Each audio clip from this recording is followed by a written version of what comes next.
The Employment Roundtable podcast is produced by the GableGotwals law firm. The Employment Roundtable is provided for educational and informational purposes only and does not contain legal advice or create an attorney-client relationship. The information provided should not be taken as an indication of future legal results. Any information provided should not be acted upon without consulting legal counsel.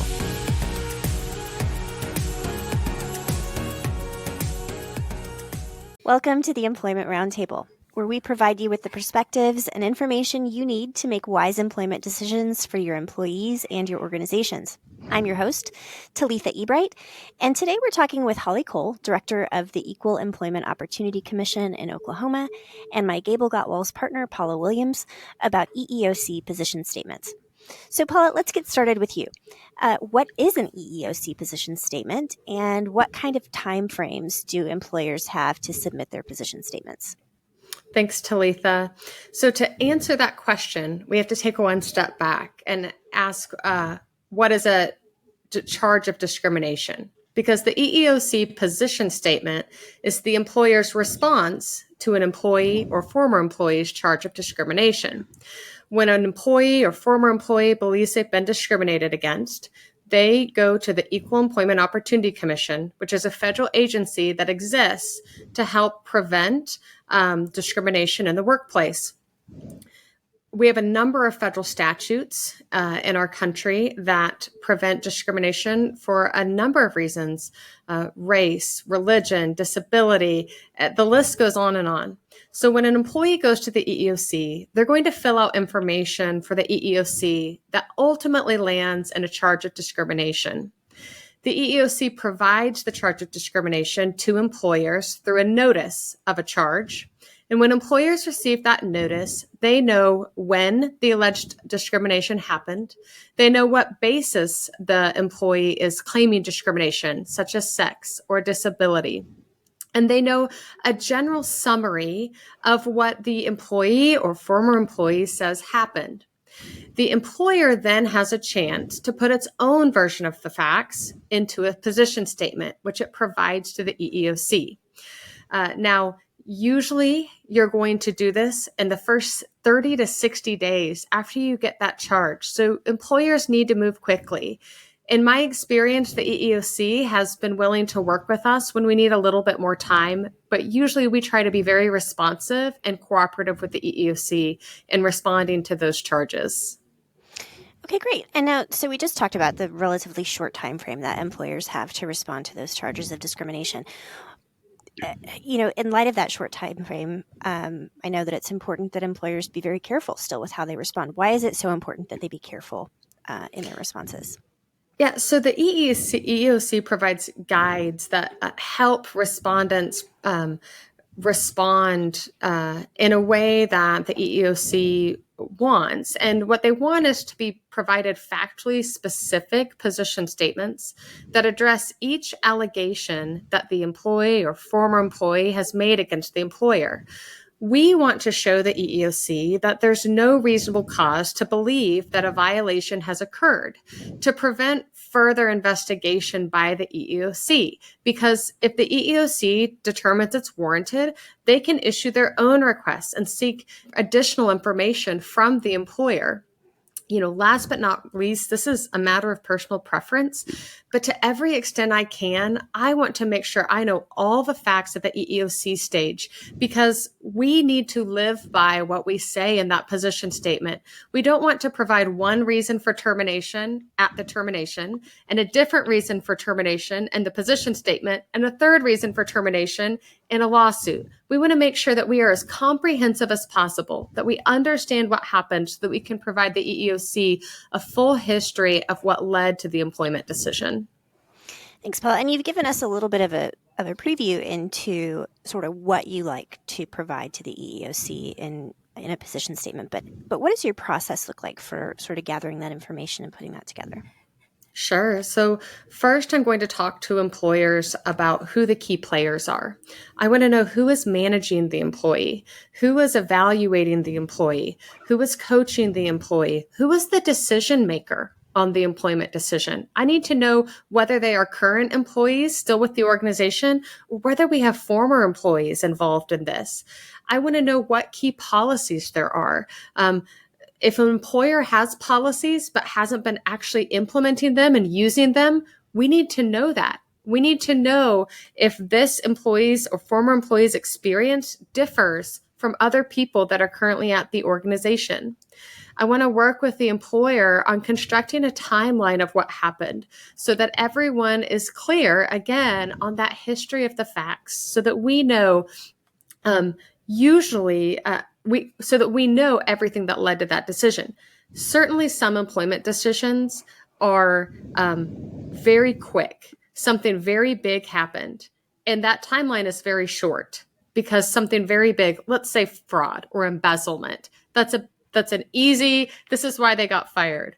But more often, it's a long course of events that led to the employment decision. Hopefully, the employer has been documenting that long course of events and communicating to the employee throughout the process so that the employment decision shouldn't have been a surprise. If they've been documenting and communicating, that also helps make my job easier when I start to reconstruct that for our position statement. Once I've got a handle on, who made the decision, what the decision was, why they made the decision, who else was involved in the decision, I want to gather relevant documents because that position statement is also going to provide the EEOC evidence. I'm going to pull performance evaluations. I'm going to pull absences that were documented, timekeeping records, internal complaints about the employee, or internal complaints made by the employee. I'm going to look for communications like emails and notes. I may even ask former or key players like current employees to provide affidavits to help support our version of what happened. This kind of evidence is going to be attached to the position statement for the EEOC to help support what in the legal world we call our legitimate and non-discriminatory reasons for the employment decision. Great. Thanks so much, Paula. That's really helpful to understand that process. And so let's switch gears a little bit. We've looked at what it looks like from the employer's perspective to receive the charge and how, lawyers helping the employer can put together the position statement. But Holly, you see those position statements from sort of the other side of the table. How does the EEOC use position statements, and what are the hallmarks of particularly effective position statements? Mm-hmm. Thanks, Talitha, for inviting me to talk about this topic today. I would encourage everyone to check out the EEOC's guidance on how to prepare an effective position statement that sets forth the expectations that we would have, and that's going to be on eeoc.gov. But Paula's spot on. The things that she mentioned. Overall, we are looking for a fact-based position statement, and by that I mean it's based on evidence. It's based on the facts of what happened, and so Paula mentioned the things that she wants to gather and she wants to present, and she's right. Things like timelines, an account of the events that happened, names of witnesses, anything that helps the EEOC investigator know more about the situation. This is the respondent's first opportunity to tell their side of the story, and often it's the last opportunity because of the thoroughness of what they have provided. The investigator is able to make some conclusions and reach some determinations as to what happened solely based on the information the charging party initially provided and then the respondent's position statement. Position statements that are not factually based are the ones that are based on argument. We see the ones that are just want to point out the weaknesses of the charging party's claim, or just want to talk about the strengths of the respondent's defenses. Those are not very helpful in helping the investigator know what happened. So sometimes it's important for the respondent to put some background information into a position statement so that everything can be viewed in context. and that's fine. But the position statements that are long and rambling and have little to no bearing on the actual allegations of the charge, those aren't very helpful in helping the investigator figure out what happened. And there might even be an inference drawn that you do not have any supporting evidence to support the respondent's position in that situation. The other thing that can happen too is, then there's a second request for information, and it's longer and it takes more time to gather the documents and all that. So it's not only more work for the respondent to gather that information, but it also takes more time. So factually responding to the allegations to the extent that you can, and making sure that you have your opportunity, the respondent has their opportunity to tell their side of the story. And then to the timeliness issue, we definitely have some flexibility on that in those situations where there are a lot of documents, there's a lot of information that we're going to need. And so if that request for an extension of time is made, early on, then those are typically granted. So, but the EEOC wants to conduct timely and efficient investigations because old evidence doesn't help anyone. It's not beneficial to any of the parties for investigations to drag on and on. My boss likes to say, evidence is not like fine wine. It does not get better with age. So we like to move things along. I like that. I'm going to start using that. Going to figure out a place to put it in somewhere. All right. Well, thanks so much. That perspective is really helpful, Holly. Thank you very much. Now, Paula, in light of what Holly just explained about, what's helpful to the EEOC and sort of what she and the EEOC are looking for, what types of circumstances make it particularly challenging for you to prepare effective position statements on behalf of your employer clients? First, I'll say that my prior answer about all the things I ask, and hopefully the employer has been documenting and communicating. If that's not in the file, then it gets more difficult for me. So if I asked you in 9 months from now what we talked about on this podcast, you would remember. But if I asked you right after this podcast to write down 5 sentences of what we talked about, they're probably going to be much more accurate than when I ask you in 9 months. So that makes it more difficult when I'm trying to help an employer reconstruct a version of events that they're trying to recall. Sometimes we get that charge of discrimination very quickly after the event happens, but employees have up to a year in Oklahoma particularly, and that can differ by state, but generally a year in Oklahoma, to file that. So sometimes we're quite down the road from when the event happened. The other thing that makes it difficult is if the charge is very vague. You just heard Holly say the employer responds to the extent they can. So sometimes a charge is very vague and very general. And I'll give an example. If someone's claiming sexual harassment and they say, my coworkers made comments about my body and my manager knew about it. Okay, well, yes, I can go talk to the manager. And I can say, do you recall this? And I can interview the manager and start to try to gather facts.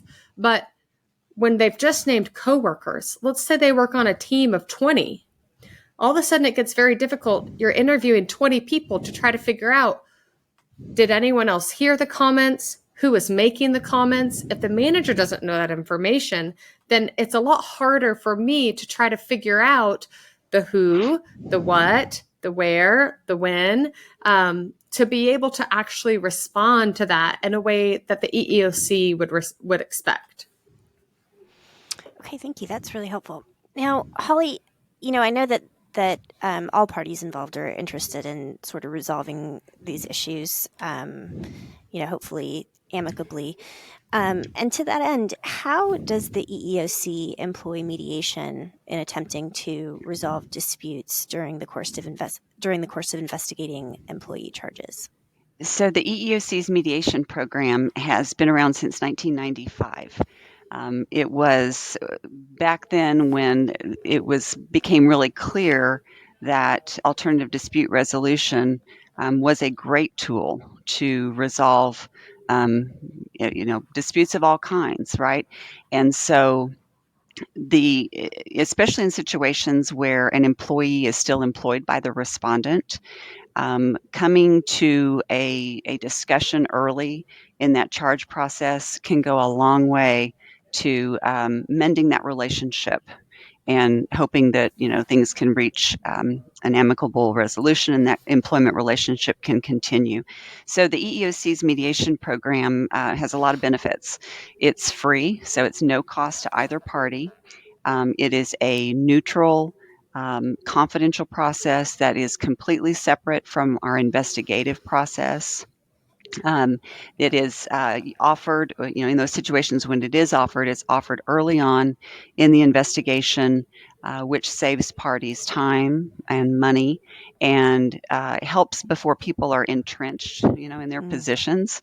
It's certainly a less contentious process than maybe the investigative process is, and it allows parties to craft their own resolution, their own solution to the situation. The mediator is there to facilitate that conversation, but not to issue any determinations or make any findings one way or another. And it's the statistic that I just saw I think it's impressive. It speaks to the success of the EEOC's mediation program, is that since October of 2022, the national resolution rate is at 76%. So that's a really high resolution rate for any ADR program, and I think it benefits the EEOC and all the stakeholders that do business with us. And one more thing that is somewhat intangible, but I've heard my employment lawyer friends say that coming to the table and discussing a charge gives employers a different perspective as to what's going on in the workplace. And by that, I mean, they may learn things that are happening in the workplace that they didn't know about. Sometimes they're non-EEO matters, right? Sometimes they're not even part of the charge, but it's a good opportunity to kind of take the temperature of your workforce, and maybe you do have some issues that you would like to see done differently. So it's a good learning opportunity in that respect. Yeah, that does sound great, and those statistics are very impressive. Now, Paula, in what circumstances is it in an employer's best interest to participate in the EEOC's mediation program? Yeah, so I concur with everything Holly just said. I generally see very little downside to mediation if I think the parties are ready to talk about a charge and will both come to the table reasonably. Then I'm always willing to have settlement discussions.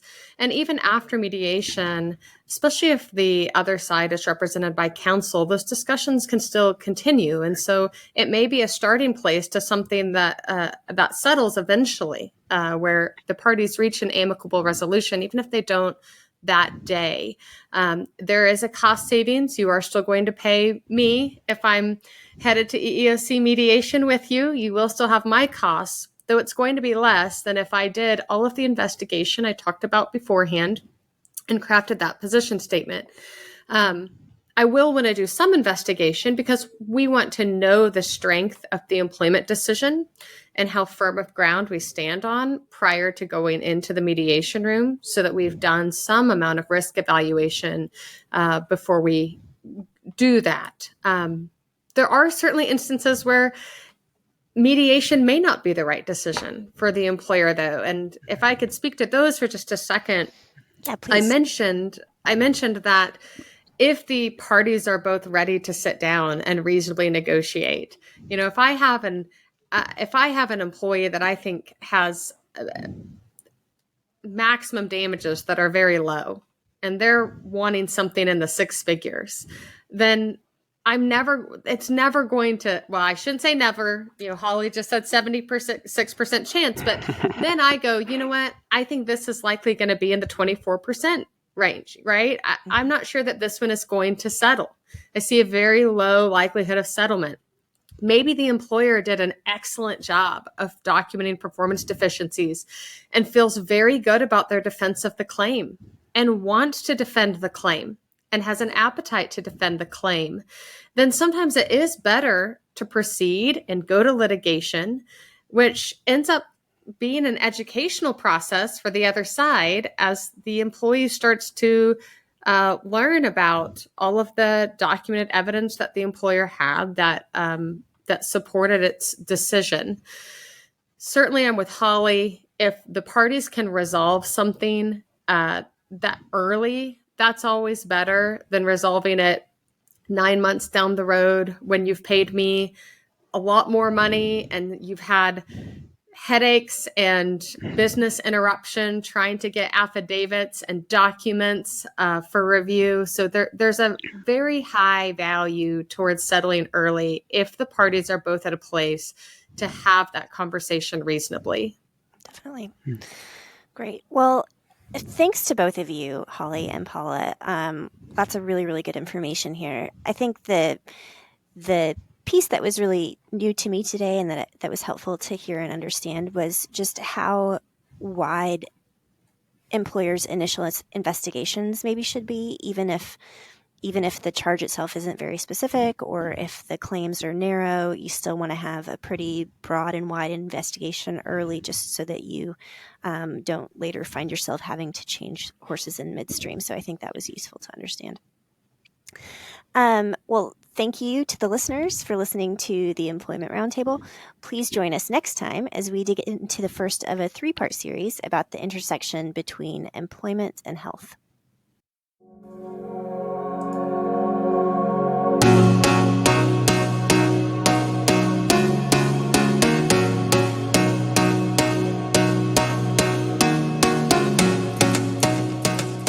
The Employment Roundtable podcast is produced by the GableGotwals Law Firm. The Employment Roundtable is provided for educational and informational purposes only and does not contain legal advice or create an attorney-client relationship. The information provided should not be taken as an indication of future legal results. Any information provided should not be acted upon without consulting legal counsel.